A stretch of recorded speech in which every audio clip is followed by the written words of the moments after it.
रहेला। अब मुझे पता नहीं चलता कि क्षेत्र का असर है या गायकी का। गलत चीजें बर्दाश्त होती नहीं, मुंह से निकल ही जाता है। आदमी कितना बर्दाश्त, मतलब ठीक है एक लेवल तक अच्छा लगता है। अब जहाँ मेरे इतने सारे भाई बैठे हों, तुमने कहा ना कि हमारे भैया दिलदार तजीला जवार का करी, तो जब मेरा भाई बैठा तो हम किसी की बातें क्यों सुनेंगे? हम अपने अच्छे अच्छे लोगों की बात सुनेंगे, अपने पब्लिक की बात सुनेंगे।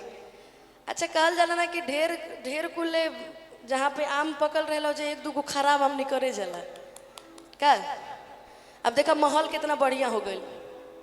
चली कोनो बात ना, हम भैया से आग्रह करब कि भैया रहो कोनो फरमाइश वरमाइश हो कि तो हमरा से बोल दे। हमरा से अगर कोनो फरमाइश जो मन करे वो गाए। बाप हो बाप, एगो गीत जख्मी भैया हमरा के लिख के देले रहन। कौन सा?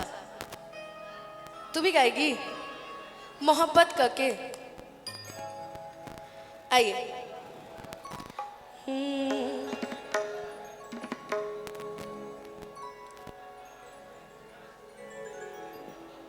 बहुत सुंदर गीत लिख के देले रहन हमरा के ना, हमरा करीना दोनों के लिख के देले रहन।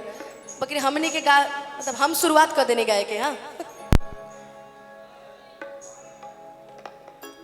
एगो गीत गईले रहन गोलू भैया कि तोहरा पके हुता केता हर तकलीफ हो खेला, कि तोहरा पके हुता केता हर तकलीफ हो खेला। जब आदमी केहू से प्रेम करेला तो आदमी के नजर भी आदमी पे बर्दाश्त ना होला, क्यों कैसे देख लिया। जैसे विनय भैया हम लोग को बहुत मानते हैं, हम लोग को कोई कुछ बोलेगा तो विनय भैया लड़ जाएंगे कि तुम कैसे बोल दिया। वो सब हमारे परिवार की ना है, भैया लड़ेंगे ना हम लोग के लिए। तो ये एक प्रेम होता है, जरूरी नहीं है कि प्रेम लभरे वाला प्रेम होके, हर तरीके के प्रेम होला। अब हमारे भाई सब हमारा साथे रहे, हमरा के एखनी के बचाव करे के पड़ेला कबो कबो, लेकिन बड़ा सुंदर तू गईले रहो कि कितना मरील दिलवा से, कि कितना मरील दिलवा से पूछी हाँ अकेला में। तारो गीत सुंदर रहे तो हम सोचनी हमहू कुछ लिखवा ली। हमरा पे आशीर्वाद ना दिए जख्मी भैया, तो हमरो के आशीर्वाद स्वरूप एगो गाना देलन बड़ा सुंदर।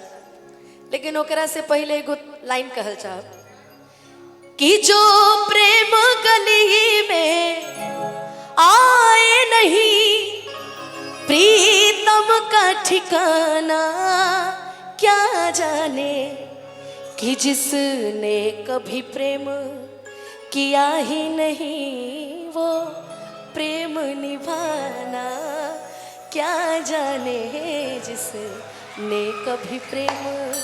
ता वही गीत वही तरीके के गाना जानता रू करी ना। गीत शुरू करे से पहले एगो लाइन और सुनाई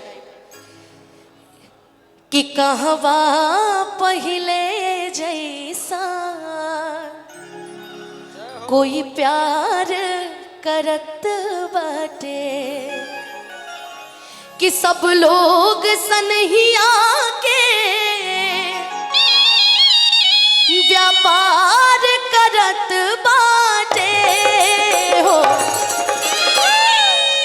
कि कहवा पहले जैसा कोई प्यार करत बाटे। विनय भैया के जमाना में प्यार होकत होई, अजय भैया के जमाना में प्यार भइल होई, ब्रिजेश जी के जमाना में प्यार भइल होई। अभी जमाना में प्यार ना होला, व्यापार होला। तो ई व्यापार नुमा प्यार खातिर एगो लाइन लिख ले जख्मी भैया कि मोहब्बत का के करो से हर गलतियां हो गई, कि मोहब्बत का के करो से हर गलतियां हो गई। लड़कियां कहती है कि तारा से प्यार करके जीवन में कुछ मिलल चाहे ना मिलल, एक चीज तो जरूर मिलल बा कि नीलाम उनका ये इश्क में,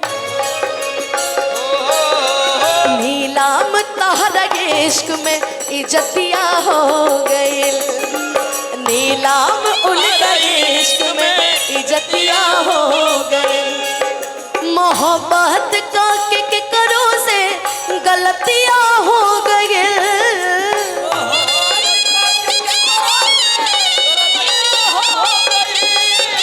मोहब्बत का के करो से गलतियां हो गई। नीलाम उनका इश्क में, नीलाम उनका इश्क में इज्जतियां हो गए, नीलाम उनका इश्क में इज्जतियां हो गई, नीलाम उनका इश्क में इज्जतियां हो गई। ये गाना जब हम सुनले रही भैया के मुंह से, जब वो लिखत रहल तो एगो मन में एक और गीत आइल पुरान जमान के, मेरा दिल भी कितना पागल है, ये प्यार तो तुमसे करता है, मेरा दिल भी कितना पागल है, ये प्यार तो तुमसे करता है। पर सामने जब तुम आते हो, पर सामने जब तुम आते हो, कुछ भी कहने से डरता है। ओ मेरे साजन, ओ मेरे साजन, मेरे साजन, मेरे साजन, अपना नाम हो, तोहरे वादा तोहरा। आगे जख्मी भैया बड़ा दिल के बात लिखली बानी, जननी न घात करी के हुआ तनु यारी में,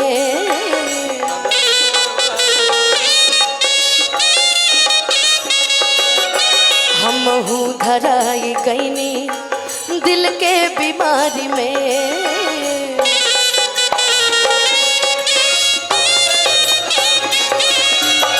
लिखले बड़े कि जननी ना घात करी के हुए तनो यारी में, हम हूँ धराई गईनी दिल के बीमारी में। पगली कहे जमाना रे, पगली कहे जमाना, पगल मतिया हो गए, पगली कहे जमाना, पगल मतिया हो गए। नीलाम उनका इश्क में, नीलाम उनका इश्क में इज्जतिया हो गए, बदनाम उनका इश्क में इज्जतियां हो गई, बदनाम उनका इश्क में इज्जतियां हो गई।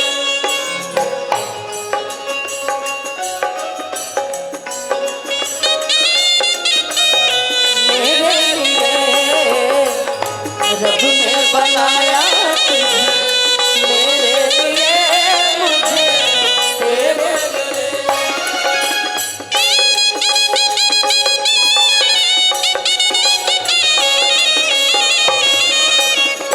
रब ने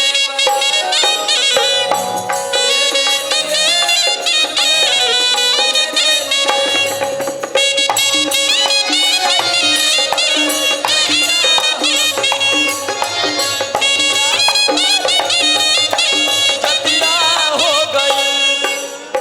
जीवन में एगो अभी हाल फिलहाल में पिक्चर लगल बा दीवाने की दीवानियत, ओकरा में दिखाइल गइल बा कि लइकवा लइकिया से कितना प्यार करत रहे, लेकिन जरूरी ना कि हर जगह लइकवे लइकी से, कबो कबो लइकी भी लइका से बहुत प्यार करेली सन, है ना। तो दोनों तरफ दिखावे के चाहिए का जी। लेकिन ई लाइन में लइकिया कहती है, रब से भी ज्यादा चाहनी हमर दोष रतन बा,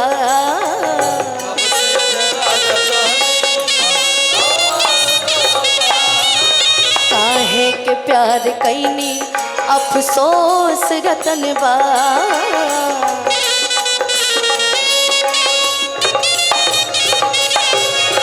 रब से भी ज्यादा चाहनी हमर दोष रतन बा, काहे के प्यार कैनी अफसोस रतन बा जनवा के दुश्मन जख्मी के